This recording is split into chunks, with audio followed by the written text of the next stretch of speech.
This is ANN News Brief. Good morning, I'm Lucy Adeyemi. Israeli Prime Minister Benjamin Netanyahu has visited Chad to officially restore relations after nearly 50 years. Chad broke off relations with Israel in 1972.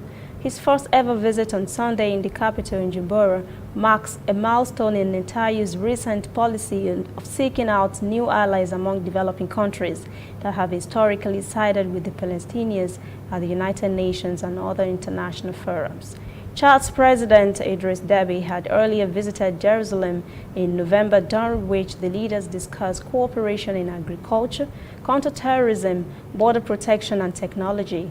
Netanyahu held what he called a historic and important breakthrough with the Muslim-majority country that shares borders with Libya and Sudan. Netanyahu promised that there would soon be more visits to countries to restore ties.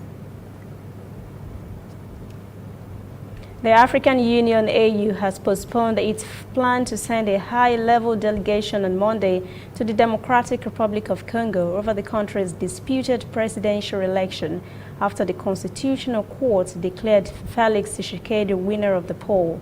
AU has previously expressed serious concerns about the vote and called for the result to be delayed, but the DR Congo rebuffed, saying it would go ahead to announce a winner.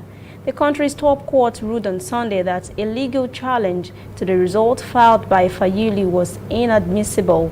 Government spokesman Lambert Mende welcomed the judgment, saying Felix Tshisekedi will become the fifth president of the nation. Meanwhile, congratulatory messages are pouring in from the 16-nation Southern African Development Community, including South Africa, for Tshisekedi on becoming president-elect, despite the African Union and EU warning of doubts.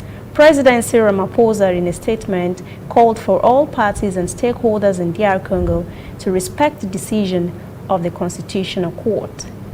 Stay with us, we'll be back after this short break.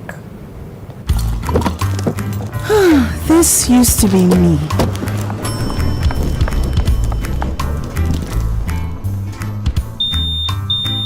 But that was before I got the perfect bag. It's handy and easy to use. All I need in one compact space, just like my MTN Extra Value plan. I used to get one plan for my calls and then try to remember which data plan worked for me. Roaming was a totally different ballgame. Not anymore. I've got the MTN Extra Value all-in-one plan. If you're a data buff like me, you get extra data with some talk time. And if you like to make calls, you get extra talk time with some data. And when I'm abroad, I automatically browse, chat, and call right on the same plan. MTN Extra Value was made just for me. More of data or calls, whichever one you prefer. MTN Extra Value is made just for you. South Africa has turned down Zimbabwe's request for a $1.2 billion loan in December. Finance Ministry spokesman said on Monday South Africa does not have that kind of money. Zimbabwe was hit by anti-government protests last week after a hike in fuel prices stoked anger over an economic crisis. Police say 3 people died during demonstrations that turned violent in the capital Harare and second city Bulawayo. But human rights group says evidence suggests at least a dozen were killed. Zimbabwean President Emmerson Mnangagwa said on Sunday that he would return home from a European tour and skip the World Economic Forum to address the crisis.